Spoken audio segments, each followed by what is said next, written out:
What's going on, everybody? So I'm back in the video. Hope everyone's having a great day. So with the release of iOS 15, there are going to be a ton of people trying to update their device from iOS 14. So before I show you guys how to do that, there are some tips you guys will need to know before upgrading your device to iOS 15. So the very first thing is make sure your device is compatible with iOS 15, and in the description below I'm going to be putting down all the devices that are supported for iOS 15. So currently I have the iPhone XR, so it's obviously supported and compatible with the firmware.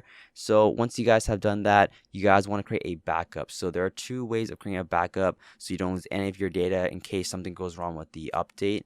The first one method is using a computer through iTunes, and then the second method is through your device, which is through iCloud. So if you don't have access to a computer currently, probably more easier to do the iCloud backup through your iPhone. It is up to you though. So I'm going to show you guys the iCloud backup. So to do that, you want to click on your name right here. You want to scroll down to see iCloud. Scroll down right here, and then you want to turn on the iCloud backup.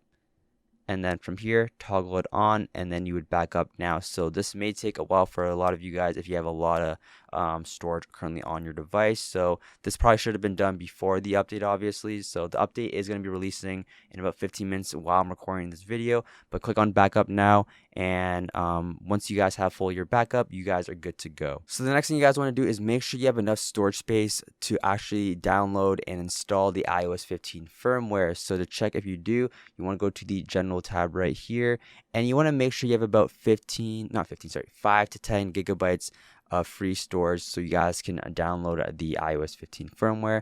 So you guys see I'm pretty close. I have about 9.5 gigabytes left, and if you are running low on storage, you may want to decide to remove some apps or offload some apps right here. So for example, at Pokemon Go right here, you guys can offload the app, or for any apps you don't even use at all, you might as well delete the app from your device. So you will want to know that because the iOS 15 firmware file size will be a couple gigabytes, so just note that. So once you guys have enough space to install iOS 15, we are good to go. So once you guys have checked if your device is compatible, you backed up your device, as well as if you have enough storage space to install iOS 15, you guys just want to head over to the general tab and then go to software update, and then it will show iOS 15. So right now it's not released yet. It's releasing in a couple minutes when I'm recording this video. So that's why it says iOS 14.8. So just be patient.